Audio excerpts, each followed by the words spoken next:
Sick.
All right, can you hear me? Test 1, 2. I have no idea if levels are good.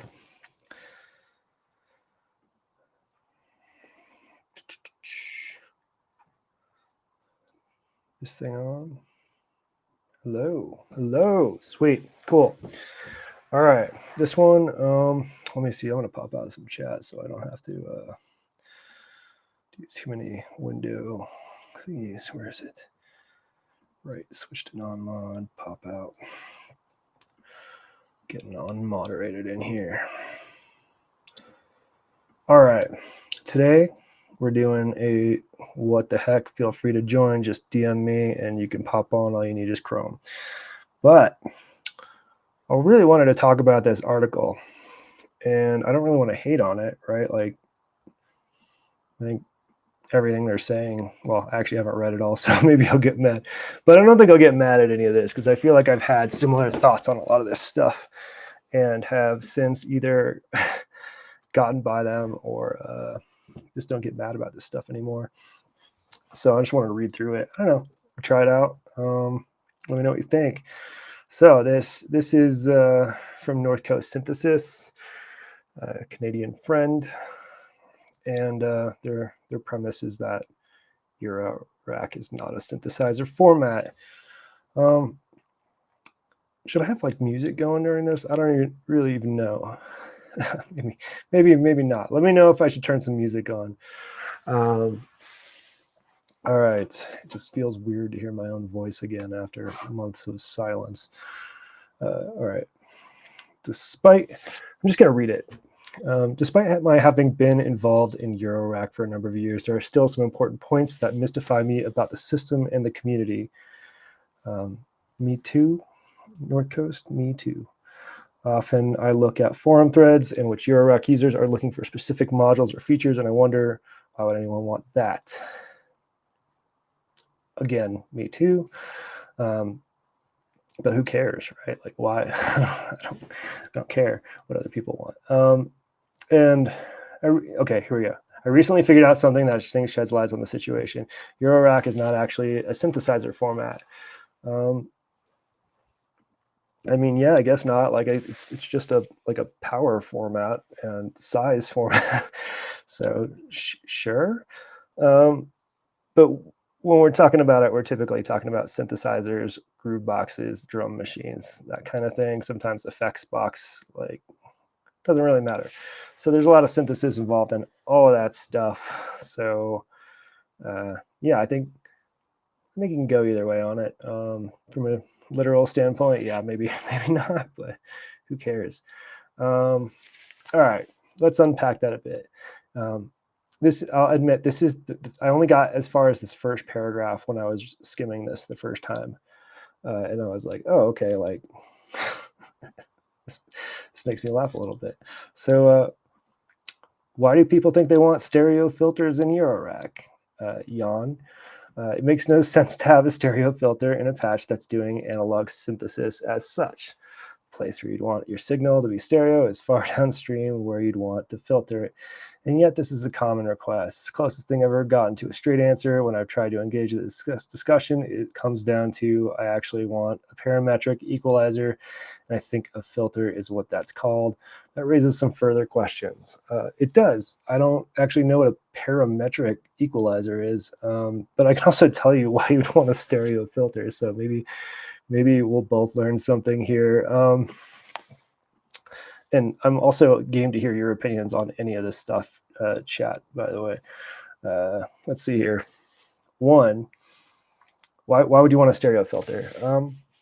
Because mono gets kind of boring after a little while, and sometimes stereo filters are a quick way to take a mono signal and do some funky weirdness to them, or get like sort of a double resonant point almost. Like you can set it up to be not just stereo, but like self-patched and things like that. So it's really flexible in what you can do with it. Yeah, let's see. I use them for two places. Primarily one for drums, because I think it's a fun way to play with your drums. Like I have a Icary filter from Bastel on drums, and I used to have the Overseer on drums. Both of them are DJ style filters. Turn it to the left, you get a low pass, right, high pass, and you can do some fun self-patching to get either like notched filters or things like that. Notched isn't really the right word, maybe band-ish pass. I figured this out. Yeah, right. Like I'm not proposing any idea. I figured it out. And yeah, sure. But another place I have a stereo filter, naively, I put in on a voice that is two oscillators, similar oscillators. So I get sort of this stereo vibe to it. Like you get just a little bit of a wideness to it when the oscillators aren't exactly in sync, etc. And the same thing goes with the filter. I'm not sure it needs to be a stereo filter per se. Could be two mono filters essentially, but the benefit of the stereo in this case is that I can adjust them both simultaneously and quickly. But you can also do some weird things like set offsets on where the cutoff is and things like that. Kind of fun.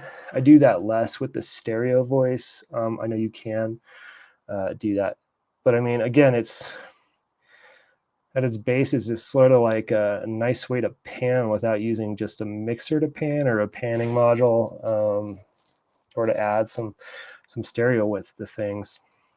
I don't know. I think it's a nice way to play with some stuff.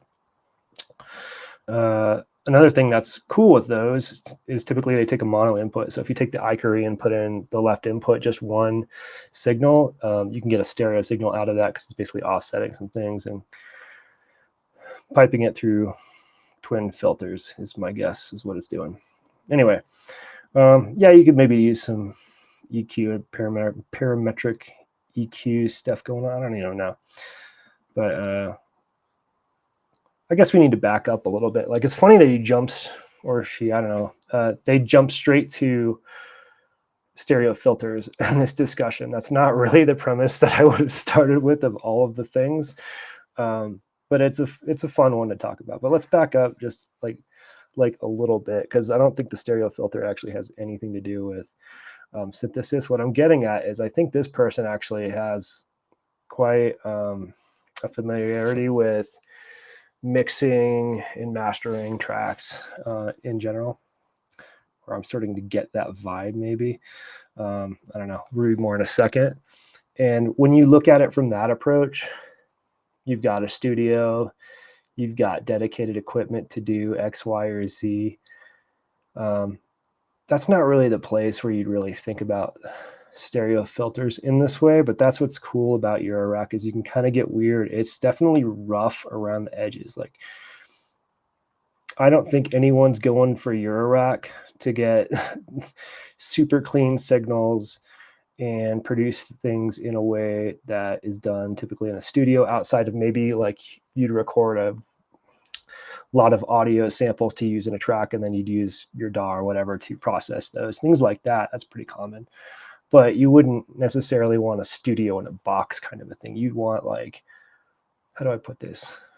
A janky but really fun studio in a box, I guess. Like a groove box, you can think about it, or an effects box, or whatever your thing is. It's just kind of slightly jankier because it's Eurorack, right? Like everything's a little rougher. There's usually some noise going on somewhere, whether it's a noise floor or maybe your mixer doesn't go all the way to 0 because the voices are really hot, or you get some crosstalk or things like that. Like that's fine. And when you have this kind of sort of janky little box that does what you want, like that's a great place to play with stereo filters or whatever. Anyway, what do people think they want mixing boards, especially stereo mixing boards in Eurorack? Power and physical form factor limits mean one of those can't be good as a basic standalone mixer, and structure of the market means it will cost much more in Eurorack than standalone. Does the guitarist in a band even in a band or even solo also operate the mixing board while performing? I mean, yeah. Have you seen like shoegaze bands? That's not even like the tip of the iceberg. I've seen so many guitarists operate like in a very strict way their own little mixing board. Does the drummer? Probably not a drummer so much. Why would a synth player expect to? Yeah, like it's not. I think this feels like a straw man to the wrong argument. Like this is more like, why would somebody that's playing a single synth care about a mixing board? But that's not typically what's going on when you've got a mixer. I mean, sometimes you're doing some really complex patches for a single voice that has some self feedback and things like that, but also that you might be like pushing right to the edge. So you are going to play that a little bit, because if you turn up the resonance, you might have to turn down that feedback a little bit to avoid going into the bad place. But most of the time, folks playing on a Eurorack are doing the one-man band thing, like I forget what it's called, but there's like the guy with like the harmonica on, like one arm's attached to like a drum when they move their arm. Like they just have all sorts of instruments attached to them and they're playing them all at once, like the one-man band kind of a thing.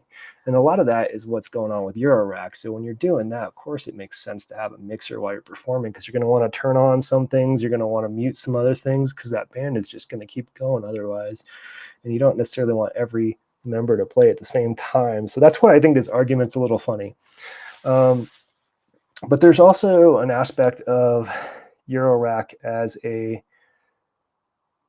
elegant way to create an effects box. Like I've seen some performances where somebody's performing on a piano and singing, and they're running the piano into Eurorack to use like morphogene or any number of things in there in that chain. And of course, they're going to want to mix those things to get the levels right on the feedback, on the delay, or whatever the thing is. So of course, there's a little bit of mixing involved if you're doing stuff like that.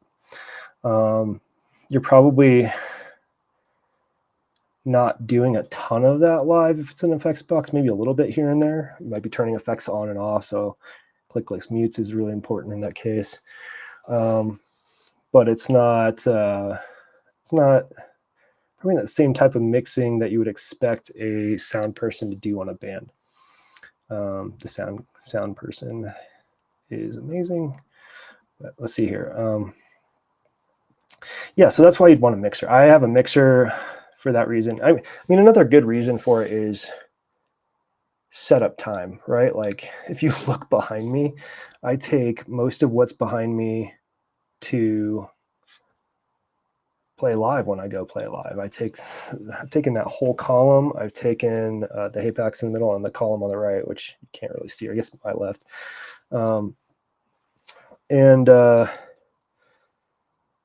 setup time is really important when you're doing that. Even if you're just taking one box, setup time is really important. I actually used to do this kind of thing with a sort of a single synth or two or a single stack, and then I had a little drum machine, the Drum Brute Impact, and a couple other things with me, and then I'd have like an external mixer, and I'd put it all through there.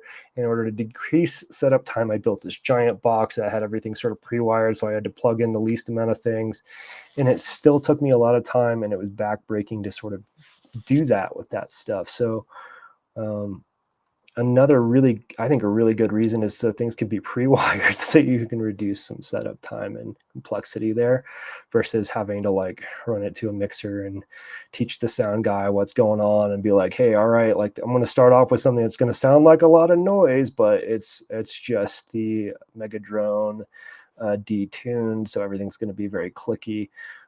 Yeah, that kind of thing. Anyway, deviating from the point, the mixer is really good. Why would you want a stereo mixer? I can only speak for myself. I mean, I know there's folks who have a lot of stereo in their system. That's not me. I typically have one stereo voice and some stereo effects. But I wanted a stereo mixer, specifically the Performance Mixer 2, not because I wanted 8 channels of stereo necessarily, but because of its flexibility. I can actually switch it so that instead of channel 1 being stereo, it's basically an A and B input, and I can crossfade between those, which means now instead of 8 channels, I effectively have up to 16 mono channels, or any number of stereo channels that I need, plus the returns that are stereo. Like, it just increases what I can do with a smaller amount of space. Yeah, so that's why I like it. Yeah.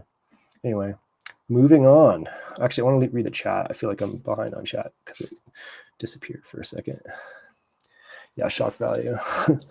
At least when I'm in VCV land, it's because I'm both the performer and the sound booth person, right? Like when we're performing, like there's no sound guy, right? Like, excuse me, I'm just recovering from a cold. There's no sound guy doing stuff. We're the sound guy, and often when we're iterating on our patches, we're playing with the signal path, the audio.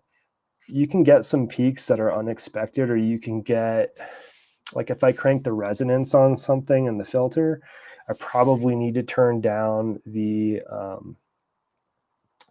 output of the voice. So on one of my Cosmo bass voices over there, I'm often manipulating the resonant filter with one hand and adjusting the volume subtly with the other hand so that the perceived volume of the bass is there, even though when I turn the resonance up, particularly if I have the filter lower, you'll get a lot more of like this resonant sine wave adding to that bass voice, making it a super, super loud sub. And I just need to accommodate that. So that's another reason to use a mixer or sub mixer while you're playing, right? Like, you gotta kind of manage that shit. All right, moving on from mixers. Yeah, okay. I mean, I will agree that there's a really good point, right? Like, if you don't need that, you can buy an external mixer for significantly less money than a performance mixer. The performance mixer is what, like $1,500 to $1,700 or something for the new one, and that's absurd for you can get a pretty nice big mixer for that. But there's some downsides in that. You have to sort of like pipe things from your rack over to that mixer. There's just a lot of inconvenience with that. So typically it's better to, in my opinion, to go to your in-rack mixers when you can, and then send as few cables to that external mixer. But if you're using a smaller rack with just a couple of voices or just a drum rack or something, yeah, use an external mixer. Like, you don't necessarily need all that stuff. Also, recording, you can multi-track stuff on an external a little easier. Hey, Forrestine, I'm just reading this and responding. In not like a mean or mad way. I feel like I'm just explaining what's going on. Like, I've wondered a lot of these questions, and I think coming from wherever they're coming from, they're just not as familiar with the community or why people want some of this stuff. So I'm going over it. It was gnawing at me on the inside. Yeah, let's see if no one's being cool. Okay, so next bullet point. Why the constant emphasis on modules being small to the point that they are literally unusable? Why not just get a rack big enough to hold all the modules you want to put in it? I once thought that this was a simple expectation for small modules to also be cheap, because everyone wants to save money, but the preference for small size seems to be so strong that users will sometimes pay extra for it. Yeah, actually, this is a really interesting one that I can speak very much to. Yeah, exactly, Forrestine. The Interact mixer it's super convenient. It's a nice little sub mixer, and yeah, exactly. This is, yeah, somebody with the house, but also I think there's a little bit of unintentional ableism that I also had at the same point. I used to really rip on the Steve's MS-22 until I knew more about it. I forget who did a tour with the designer of it, but it's actually a brilliant module. So let's talk about that real quick. We're going to deviate and we're going to come back to this module being small thing. The MS-22 was designed essentially for, I believe, a friend of theirs that has very limited mobility. So the modules needed to be extremely small and dense, because while they had limited mobility from, I think, side to side and maybe up and down, they could still manage to use these small modules, and that allowed them to make these filters and other things accessible in a pretty small rack, right? So from an accessibility standpoint, there's some utility there, and I can't really, in good faith, be mad that there's a variety of filters in wildly different sizes, shapes, and sounds, right? And that's just filters. Like there's a lot of modules like that. But there's also a utility to small modules as well. For example, when we're talking buffered mults and things, I want the most buffered mult in the smallest amount of space so that I can clone some signals without taking up some of that precious rack space. Which leads me into my next point, rack space. Yeah, you could get a really big rack, but you'd have to have space for the rack. You'd have to have money for the rack.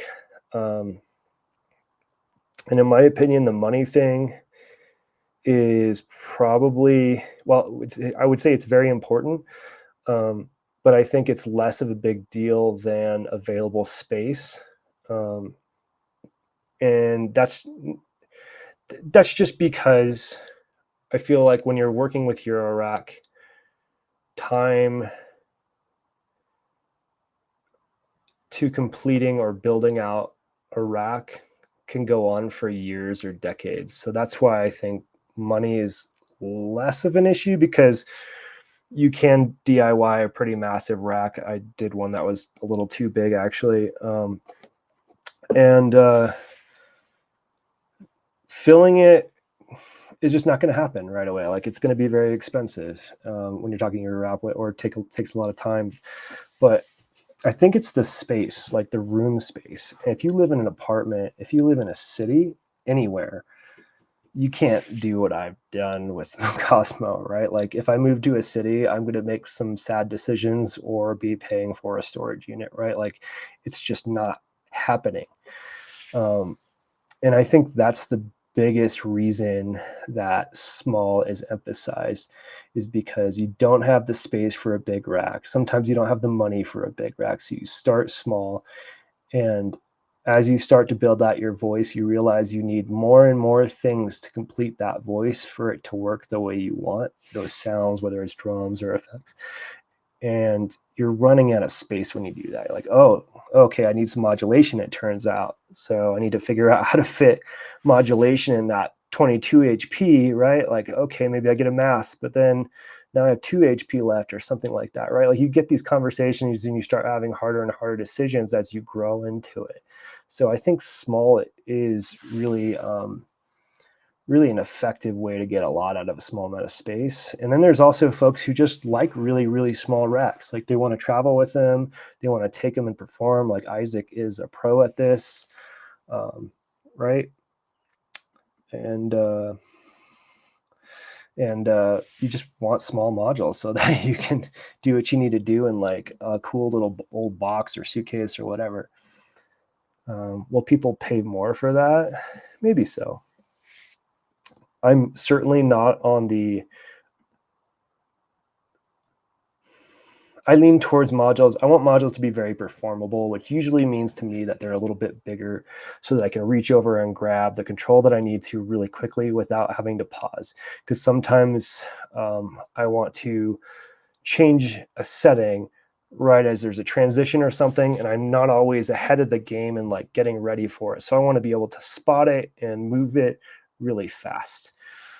So I don't love small in that sense, but small can be really effective. So Steve's filter, MS-22 filter, is a great example of small that's effective. But then there's a lot of other really good modules that do that. Like I would say the WMD and AMMT modules are some of my favorites that have a ton of density to them, but not a lot of menu diving or not a lot of like essentially hidden functionality. And they're pretty easy for me mostly to get to quickly. They're not all great. And then obviously utilities and things that I'm not hands-on that often, sort of the set and forget things, those can be pretty darn tiny, and I'm cool with that. Yeah, I'm curious to hear other reasons why folks want small. I think a lot of it is just like what kind of case they start out with too, right? Like if you start out with a case, you think it's going to be plenty big, and then we all find out it's not. I try to balance smaller modules. Yeah, with more ergonomic, right? Like exactly, bound by a tiny apartment. And I also, I don't have a tiny apartment, but I have hit the limit of what I can squeeze into my modular, and I'm not planning to upsize anything. So that's when I start looking at smaller things like, okay, what do I have? What makes sense to swap out for something smaller and sell, right? Like, am I using that function generator or whatever? So yeah. I mean, small is a big conversation too. I don't want to spend too much time on that. Why are the requests for individual modules to be controlled by MIDI instead of control voltages? Doesn't that defeat the point of the format? Wouldn't a separate MIDI to CV interface be preferable? Let's answer these questions that I'm an expert at every one of these. Yeah, so why would you want modules to be controlled by MIDI instead of control voltages? I can't speak for everyone on this one, but I can tell you why I do. Typically when I take my stuff to go performing, I am just taking the modular. There's a lot of spectacle involved with that. And I really want to take the micro freak with me, but that's more power dongles, that's more wires and cables and all this stuff to set up. So it's easier for me to just ended up getting the Pianophonic to do something like that. That gets me close enough, gets me in the realm, and it's MIDI it is MIDI. And yeah, I do have some MIDI to CV interfaces. I am one of those people that isn't stoked about most in-rack sequencers for what I like to do. And that's on me. So I use a lot of MIDI for that stuff. Doesn't it defeat the point of the format? Yeah, a little bit. This one's more of a convenience thing, right? Like Pianophonic, I don't know if I'd use a ton if I really wanted to modulate everything or like generate sequences that are polyphonic and things like that. There's probably better ways to do that.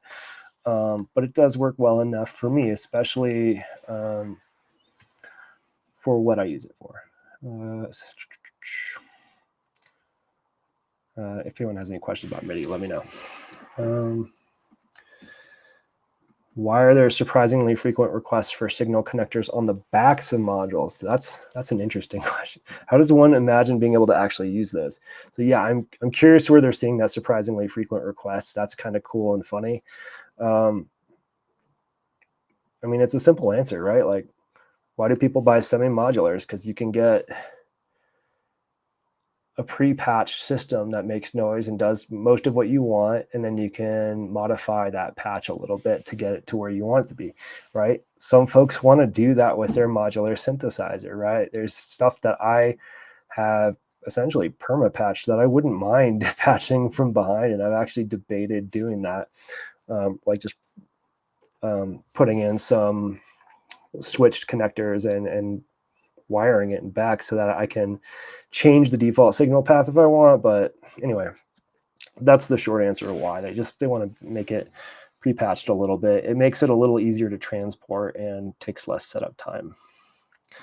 Why are power bricks anathema?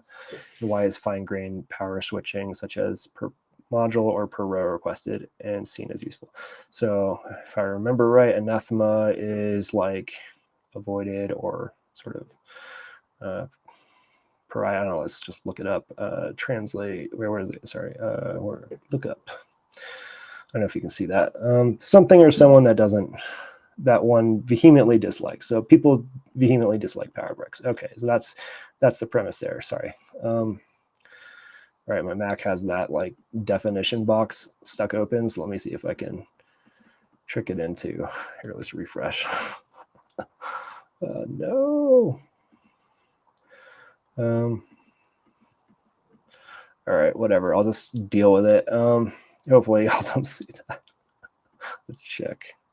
I can't even tell because it's in the way. Cool. I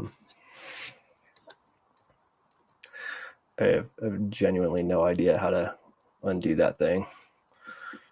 Let's see if I can look up backs. Nope, that didn't. Okay, I just have a permanent little gray box on my screen. Cool. Whatever, I'll just read around it. There are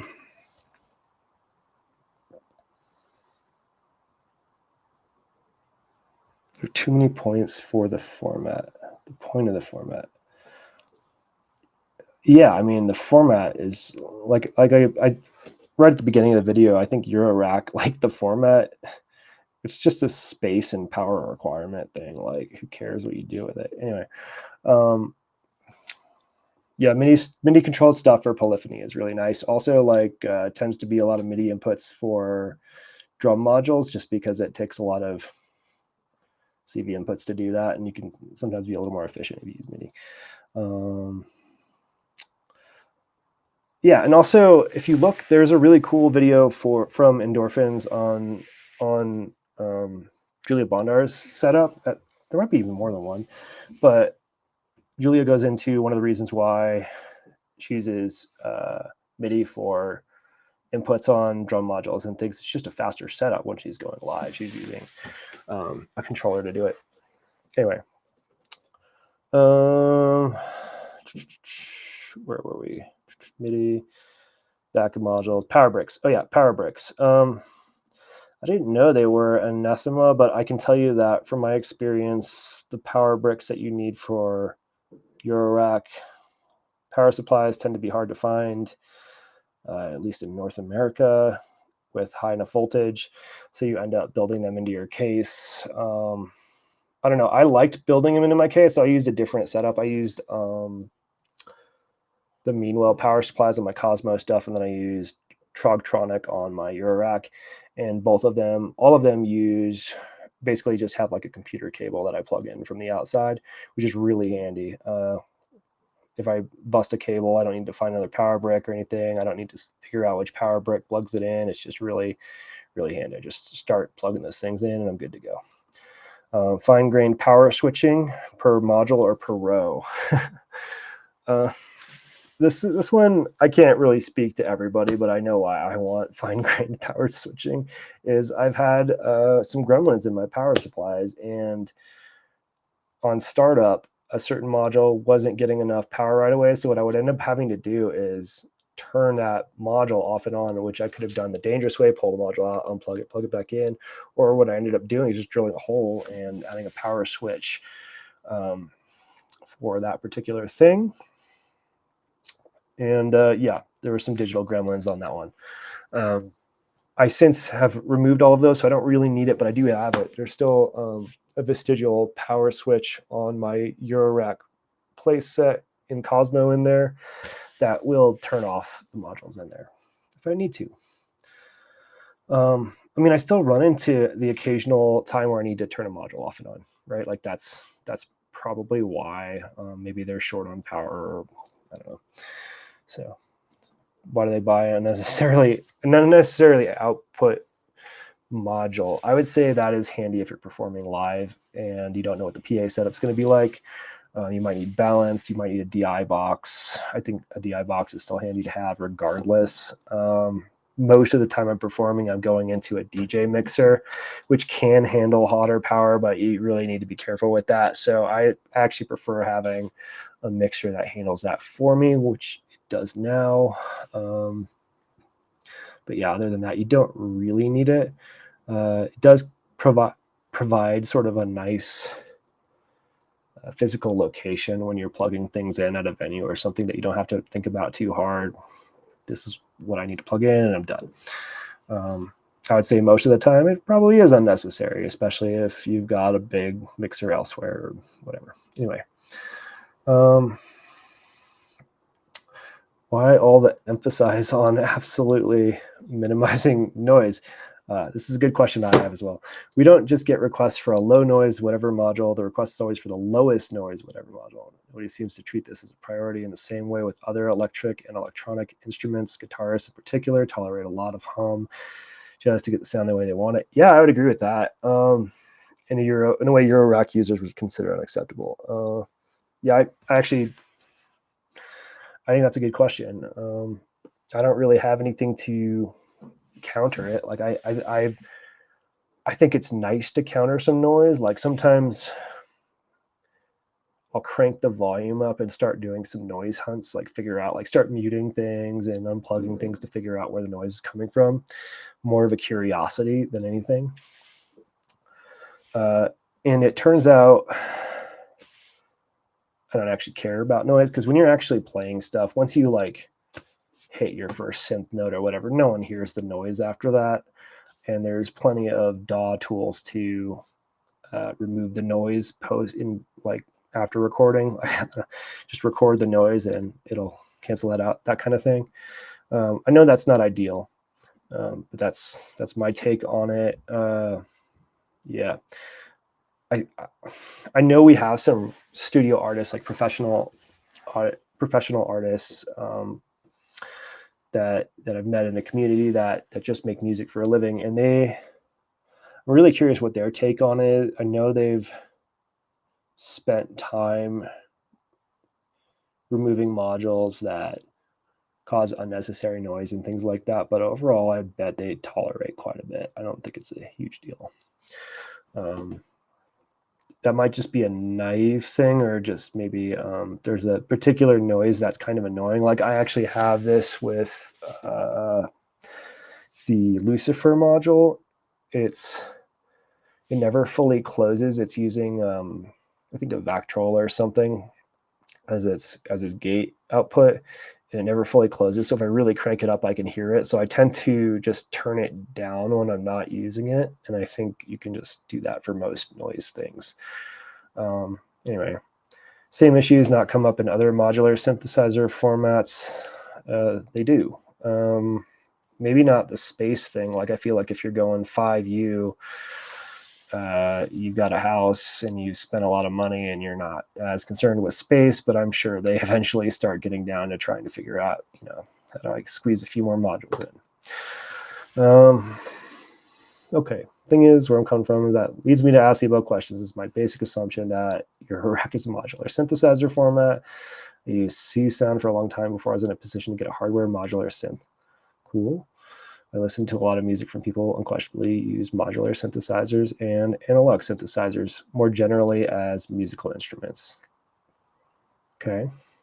It's understandable. I would think Eurorack was a modular synthesizer format, and I'd assume that other users of Eurorack also thought of it as a modular synthesizer format. Websites that introduce Eurorack usually say, as Wikipedia does, that Eurorack is a modular synthesizer format.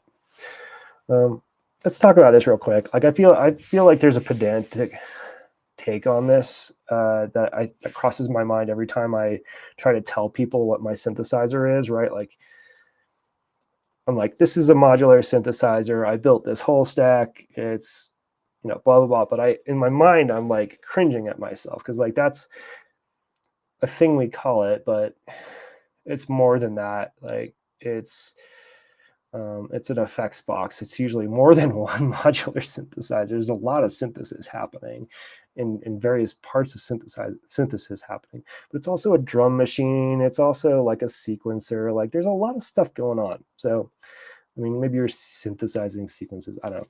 But yeah. He's a synth anthropologist. The behavior. Yeah. All right. But I think there's a better way to understand it. Then the better explains the behavior and desires of Eurorack users at the present time.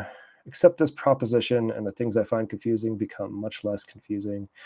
For many Eurorack users, as of the mid-2020s, Eurorack's real purpose is to be a miniature substitute for 19-inch studio racks. Oh my gosh. Hold on, I have to mute myself. I gotta you know what? I'll just have some water. That is not where I thought he was going.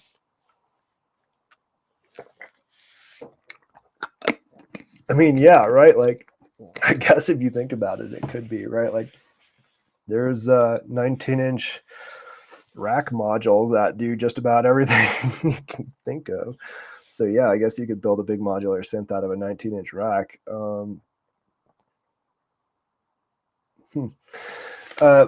don't think that's accurate. Or I think the way it's phrased is really funny. Like, its real purpose is to be a miniature 19-inch studio rack. I think its real purpose is just to be a little playground for folks to play with audio and sometimes video, right?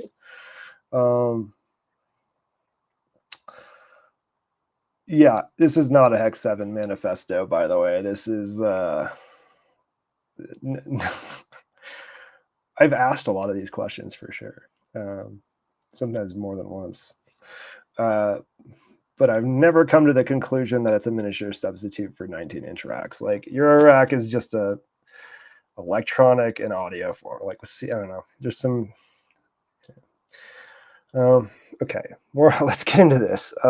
More or less. Okay, so let's big disclaimer. I have zero 19-inch rack anything. The closest thing I had was at one point I had a 19-inch rack patch bay, and it turns out that was completely a waste of time and money, and I'm happy to talk about that another time. Patch bays are awesome, by the way, just not for anything that I do. Okay, more or less the rack standard we know today, with front panels 19-inch wide, multiple of 1U, and specific arrangements of holes and mounted, originated in ATT, yeah, blah, blah, blah. Hasn't changed much since. I'm just going to kind of skip ahead. It has been kind of a standard assumption for a long time that if you want to buy electronic equipment of any kind, that will be for professional use, installed more or less permanently and wired up to other electronic equipment, a large installation, and you're going to be getting it in a 19-inch rack format. That's just how electronic equipment is built. Also, server racks, I'm pretty sure, are the same or similar. Could be wrong there. It's been a minute. I'm a hacker. This is my manifest. Let's not get sued. Yeah, it's weird because, yeah. I mean, yeah, your rack can go in a 19-inch rack. That is cool. But I don't know if that was its purpose. I think its purpose was to take just really condense 5U modular synthesizers. Anyway, but in the 21st century, electronic equipment is smaller and cheaper now than it used to be. In the world of modular synthesizers in particular, we have a lot of non-professional users who want to use and can afford to buy what would formerly have been professional level equipment. It doesn't make sense to these users that building a studio should require the physical space and associated cost and weight of installing full-size racks. I agree with that.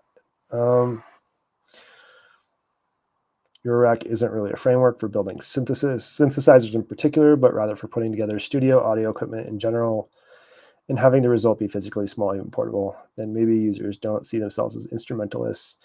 Maybe they see themselves more as producers or possibly DJs. So, I'm not going to talk about how people see themselves. Like, that's That's up to them.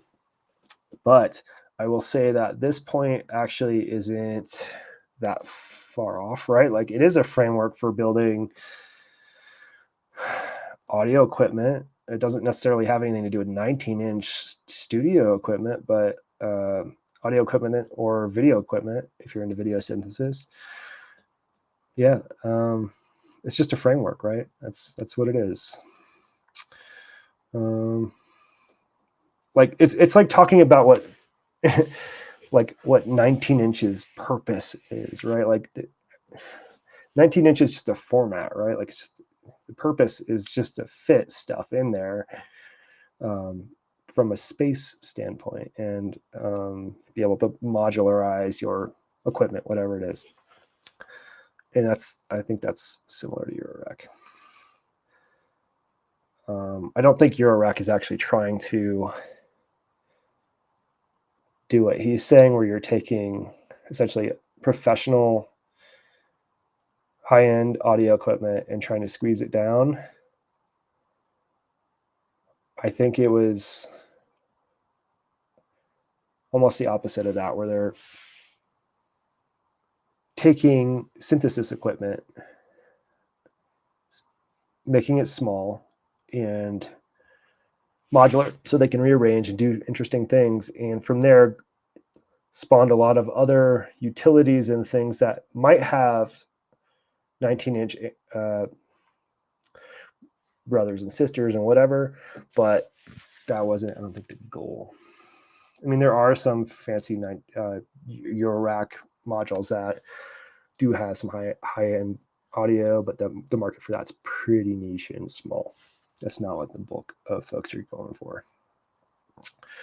Okay, so from the point of a tool for producers, not instrumentalists, we can tick off each item on the list. Emphasis on stereo is frankly absurd from the point of view of an instrument and such.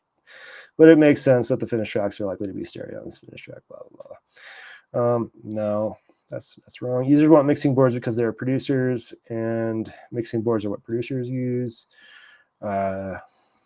Did y'all buy a mixing board because producers use it, or because you just needed to get like 2 audio signals together to make a little new combined audio signal?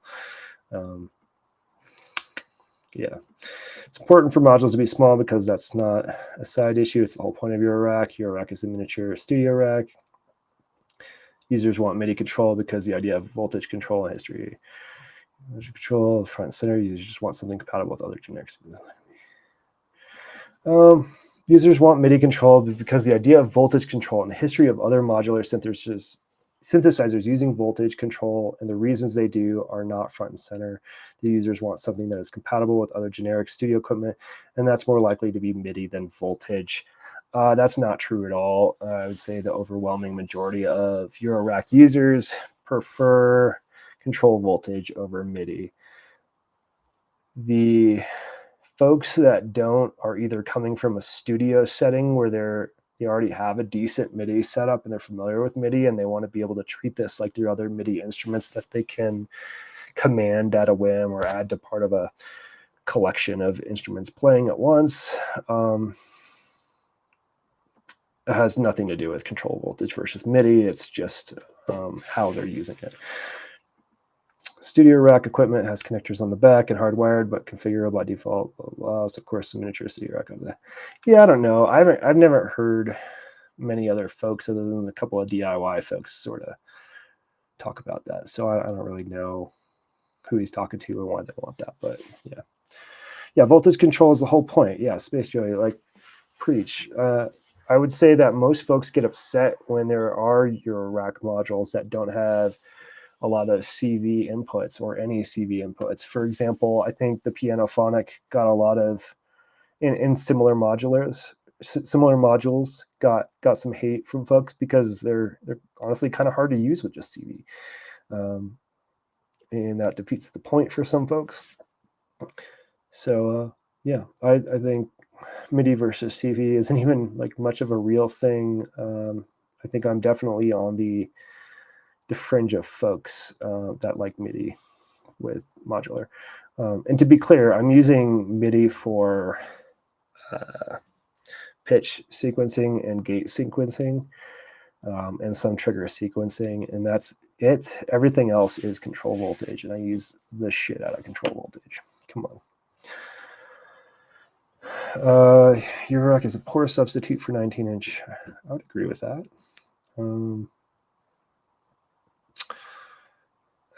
He says without having any 19-inch, but I just know there's some like professional level 19-inch equipment that like compressors and things that are just, they're just going to be a significant improvement over what you're doing with Eurorack. But also I would say none of that stuff matters. If you've got a DAW, you can get some plugins that do the thing. Okay, format itself. Well, okay, turn it back up and have some water. I feel like I got a cough drop now. As someone who designs and sells Eurorack products, I want to see what they design.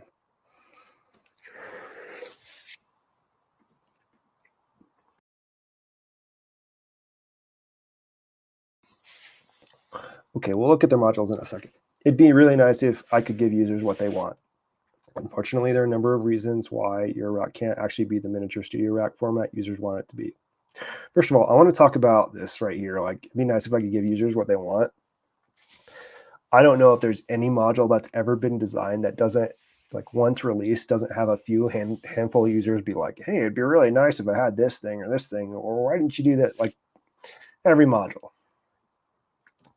So I understand there's a little bit of pain there. Okay, unfortunately, there are a number of reasons why Eurorack can't actually be the miniature studio rack format users want it to be. I can't sell it to my customers what they really want, or talk them into wanting something else that would be easier for me to sell to them. The format itself creates these issues. Attempting to solve them with me going so far outside the definition of Eurorack that it wouldn't really be right to call a product that resulted a Eurorack product. Many of the most fundamental technical issues come from the Eurorack power specification, a thing that can't really be changed without breaking compatibility. Yeah. Any objections with that? Checking the chat real quick. Yeah, voltage point, the whole point. Synth made video or something else that would be fine as long as it based around control voltage. Yeah. Yeah, MIDI compatibility was probably a growth incentive for the format. Okay, headroom. Yeah, should we get into some of this stuff? Like how much further is this post? Okay. I think it's almost time to start. Actually, we're not too far from the comments. There's a lot of images. I'm going to kind of skim this stuff a little bit because I'm less interested in some of this than those assumptions up there. Analog electronics start having trouble when signals get us outside about plus or minus 8 volts. And native Eurorack signal sources often generate plus or minus 5 volts. Do you know why? I do. Which doesn't leave much margin, and there are interfacing issues if you want to take input from something with a wider dynamic range. It isn't realistic to expect plus and minus 10 volt input and output, but some users asked for that. Compared to 19-inch, plus and minus 15 volts. And the signal voltage is lower. Yeah, but you can just turn that shit down, right? Like we have attenuators and all of it, like folks that have been using it a while have a lot of attenuators or tricks to attenuate when you need to do that. Power distribution. Eurorack is distributed as low voltage. Same low voltage actually used to be used by the modules.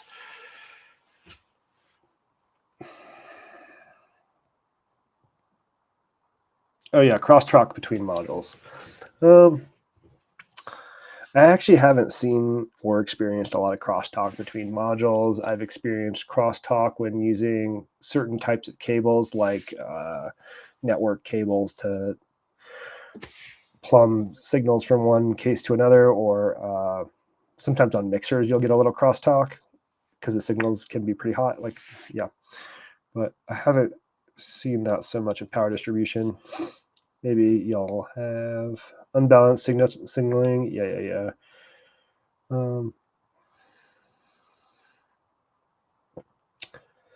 Yeah, I think unbalanced is fine. I don't know. I don't think unbalanced signaling is the problem with Eurorack, to be clear.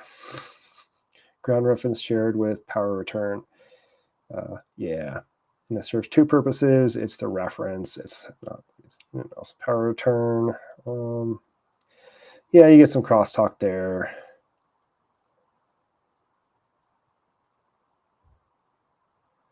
Yeah, I don't know. I haven't run any issues there either. Limited standardization of power requirements. Actually, I'm just going to read these. Small row height. Actually, my beef with Eurorack isn't the row height. I think the row height's okay. I feel like the width increments of 1/5 of an inch is absolutely bonkers. But hey, Imperial. All right. Limited physical standardization. Yeah, there's some limited standardization, but we've gotten around it for the most part. Like with Cosmos stuff, like we didn't have screw holes in the same places on the same size modules for a while. So like your rack feels kind of nice compared to that in a way. Anyway, y'all haven't felt that pain or wooden rails pain. So the physical standardization is fine. I think my biggest beef with Eurorack actually is the depth of cases tends to be too shallow. For example, I think the IntelliGel, really elegant suitcase looking thing, is way too shallow. The Moog cases are way too shallow. I think Frederick, you ran into that a little bit. Anyway, but that's all part of the fun. Locking in a patch. Yeah, I would say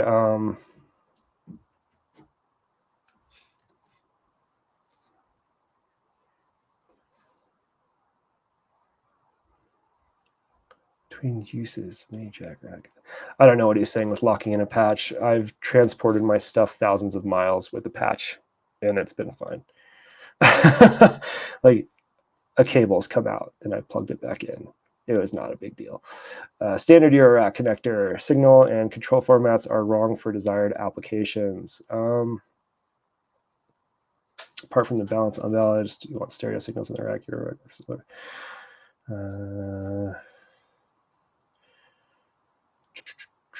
I don't have any beef in there.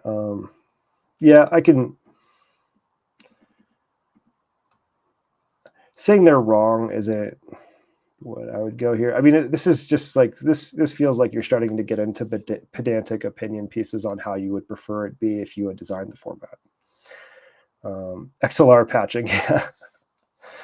Yeah, it's not super common for people to perma patch either. I think perma patches tend to happen if you're about to do performance live someplace, so people sort of build it up over a few days or a week to. And once they're done with the performance, they're super relieved. They yank out all the cables. Moving on. Also, there's with Eurorack or any modular, there's a novelty to it, like a visual sort of allure with all these cables sticking out. And that novelty can buy you a lot during a performance. So let's say I go to Vegas, I'm playing in front of a bunch of people, and I get there and I realize half my cables have been ripped out. I can make plugging them back in part of the performance, right? Like it's novelty, right? Like that might be what they're going for. So yeah, enthusiastic. If anyone wants to hop on the actual thing, I can send you an invite. But I'm just reading this article. This is not my manifesto. It's just a lot of things that I've run into and thought about on my own that he happened to be talking about. So I thought I'd respond.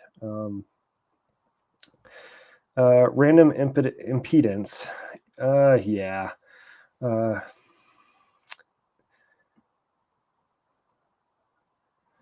Some Eurorack outputs are designed to be plugged output to output for mixing, while others will be overloaded, produce distortion, and possibly be even damaged when you do that. Some are designed to produce precise voltages, but only into an open circuit. Some have an assumption of driving a specific impedance, which may or may not turn out to be true. It can vary from module to module, in opposition, etc. Yeah, this is probably something that drives engineers a little crazy with Eurorack, but I've never had an issue with this, so it's fine. Rack power connectors are physically capable of being plugged in backwards. Yeah, this is stupid, and I don't like it. I'm looking at every module that has the space for a keyed socket connector and doesn't use it. That drives me a little crazy. Please use keyed connectors. I know they take up slightly more space. Obviously, the 2 HP stuff is not going to have that, but yeah. Yeah, this post is, it's not a, I don't think it's like, it gets me worked up a little bit, or I think when I read the first 2 paragraphs, I started getting worked up, but like, I think if you're around long enough, you start to ask some of these questions, or at least similar thought trains, I guess. I don't know. I've never come to the conclusion that Euro rack is 19-inch, but that's me. To me, Euro rack is, or modular in general, is just like gluing a bunch of random electronics together, making some noise. Anyway, concept, yet another new format. Very many Euro. Oh, is he going to propose a new? Yeah, here we go. Can we call this one Canada rack? Yeah, let's go Canada rack. Coast rack. I don't know. I'm not going to read through this part of it. I think it's kind of cool to. I'm not going to hate on him at all for, I don't know, thinking about what a new format that matches what he wants, right? Like, who hasn't dreamed about like their own version of Euro rack or things they'd like to change about it? Like, we all want like magnetic rails and stuff with power connectors we don't have to mess with, and like, yeah, I think it's cool that folks do this, because maybe they'll eventually lead to something that's interesting out of that. But I don't think I'm gonna. Yeah, physical locking built into the rack, blah blah blah. No tools, no M2.5s. Yeah, sure. The Big Crunch portable studio. That's cool. Build it. I want to see it. I'm not going to read through all that. Okay, some comments. I don't know which one of these is Dissonant, but I think Dissonant commented somewhere in here. Anyway, I'm just curious to hear what y'all think. I just wanted to leave some comments. Like, I don't feel like any of this was done out of malice. I think there's a little bit of misunderstanding. I'm actually curious what products they make, so I'm gonna click that real quick. Gracious host, Quad VCA. Yeah, these are cool.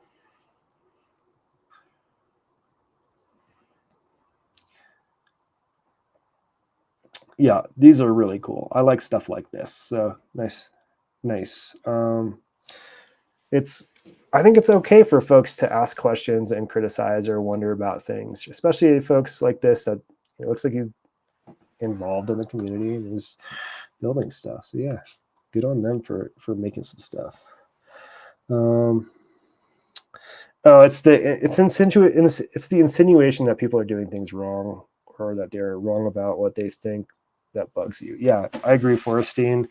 I think there's a language thing used here that is probably what got people riled up. Like, instead of, why do people think they want stereo filters? Like, that's a statement that, whether you intended to or not, is just going to upset people. Like, it almost comes across as somebody who didn't write it. Like, why are people so stupid that they want stereo filters? Like, right, that's how it feels, right? Like, I don't think they intended it that way, but the way you phrase things matters, and in this case, it comes across that way. And this is a good little life lesson if they end up watching this ever. But when you're doing stuff like this and you're wondering about these things, instead of asking why, because that comes across as an attack, maybe say like, what leads people to want stereo filters, right? Like, that doesn't feel like I'm attacking them. I just want to like know like what's taking them what thought processes are going on to get there, or how did they come to that conclusion, right? How and what led, like those are good questions to use instead of why. Anyway, use that at work and stuff. But there was one that really kind of pissed me off a little bit. Where was it? It was one of these like headings.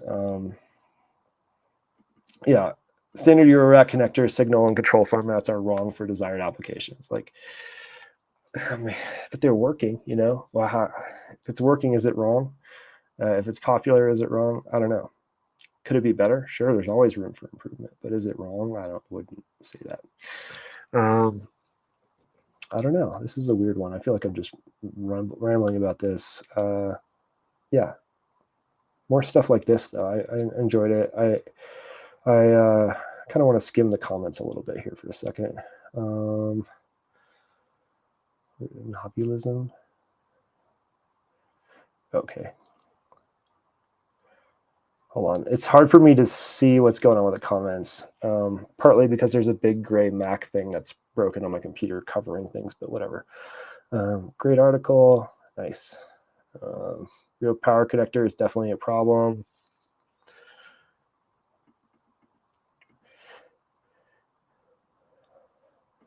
Yeah, I agree. Like, I don't love that power connector. The 10-pin IDC jack is kind of jank. I wish it was keyed, is my biggest beef. But I would also say the power connector on cases tends to be a little iffy sometimes too. But new power cable, sweet. Yeah, we can do that.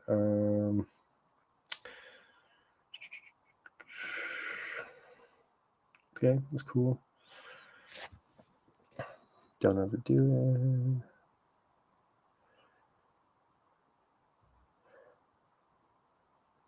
it. Sorry, I'm just reading really fast.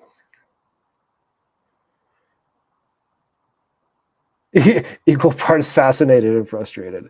Nailed it. Fascinated by the engineering insight. Yeah, sure.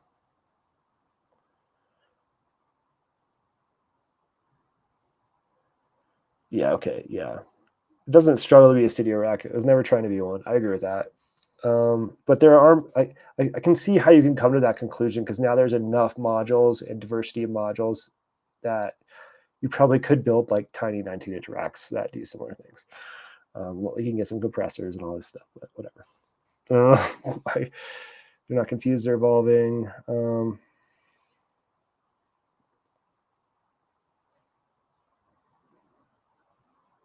Yeah, I mean, this person's nailing it. Whoever this is, good job. Stereo is in the studio affectation. Yeah. Yeah, stereo is a spatial thing. It's a movement thing. You want some movement. Sometimes you get tired of hearing mono all the time, right? And you're like, oh, stereo filter, really easy way to get some stereo panic. Just throw an LFO into that and you're golden. Yeah. Yeah.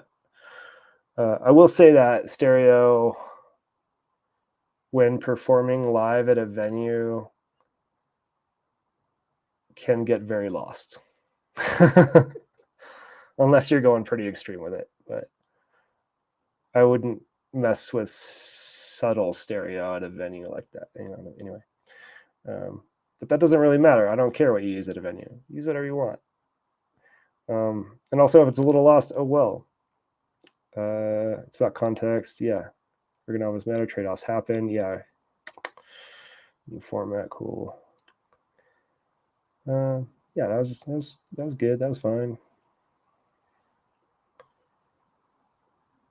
Quadraphonic. Yeah, there we go. What? Maybe that's why they're upset. They're not upset that people are using stereo instead of monophonic. They're upset that they're using stereo filters instead of quadraphonic filters. We just missed that insight.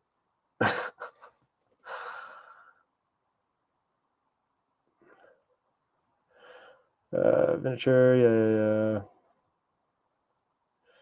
These are overall better comments than I thought. Maybe because a lot of them have been filtered out. I don't know. I assume there's probably some hate comments.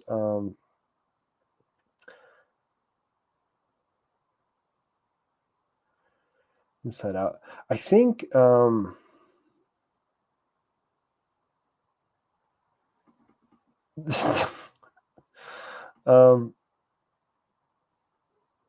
yeah, it's a fun article. I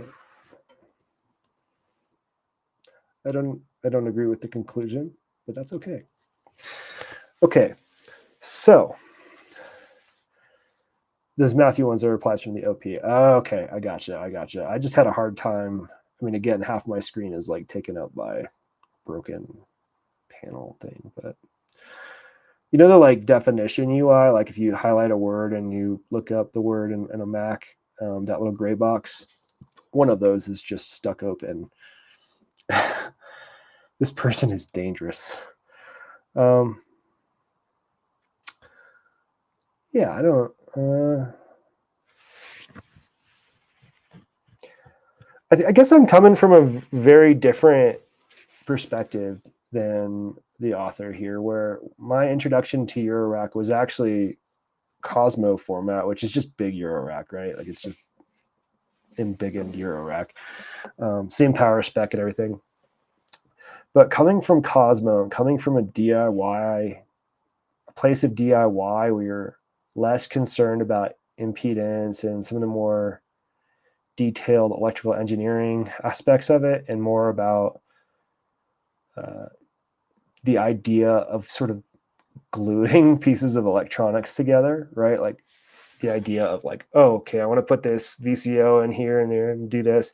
Oh, I saw this video on someone how it made a stutter out of a phone. Okay, I bet I can make a module out of that and then plug that in there, and now I have a stutter. Like it's not necessarily like I'm trying to create a studio or a synth voice necessarily, the perfect synth voice or anything like that. It was more like, I wonder what happens when I do this. Oh, I see that does that. I bet I could do this, you know?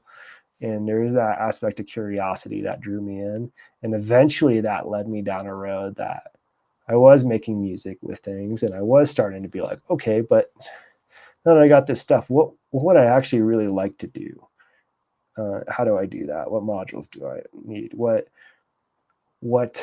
benefit would Eurorack have over Cosmo? Like stuff that I can't just build my own panels for.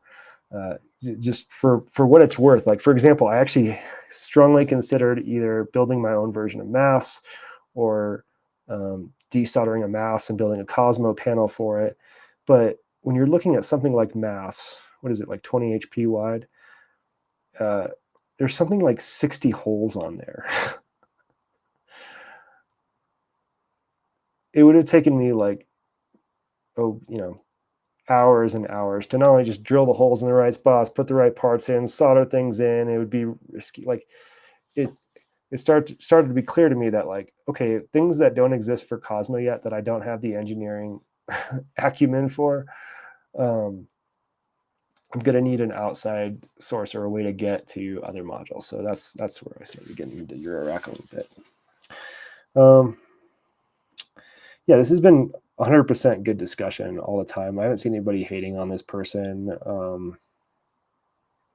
And hopefully people buy some stuff. Like I think these are actually really cool. I would love some modules that look like. Can you imagine a whole case looking like this? Come on, that's cool. And I feel like this isn't the first time I've seen stuff like this either. I mean, I've seen other folks kind of do that. I love it when they paint their modules. For whatever reason, I feel like that's the aesthetic that Schmooster would love as well. 5U format seemed too big, right? Well, 5U didn't seem too big for me because I was starting in a closet and I was only building my own, so I went with that. I didn't know anything at the time. So with that, I think I'm gonna jump off. Let me know if I should do something like this again. This was kind of fun to read it, but I also don't want to like stir the pot or make people mad at him or anything. Like I think just the unintentional tone on some things are probably what got people the most mad on accident. Like I'd be surprised if they were like upset at people using stereo filters in real life. But great posts on the site, great explanation of levels. Yeah, I agree. All right, have a good evening. One of the things I'm considering streaming is I wrote a bunch of stuff on the M8 when I was traveling, and none of them are full songs, and I'm curious to hear some thoughts on stuff, and maybe I should try translating some of those sequences into modular stuff. Like there's one I already started playing with earlier. But yeah, maybe I'll do that next time. Like, what is it like to take a sequence that I sketched out somewhere else and put it into the Hapaks and modular? So yeah, maybe I'll play one of those on the way out. How do I do this? I've totally forgotten how to what the heck. There we go. There's that. Camera. I want to say.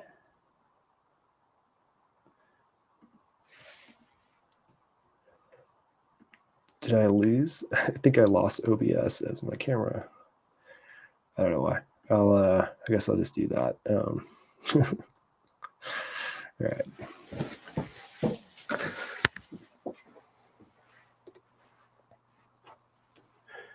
Play myself out. First, let's load something up. Oh, that's why there's a hum. There's an open thing there. Load. I want to try this one.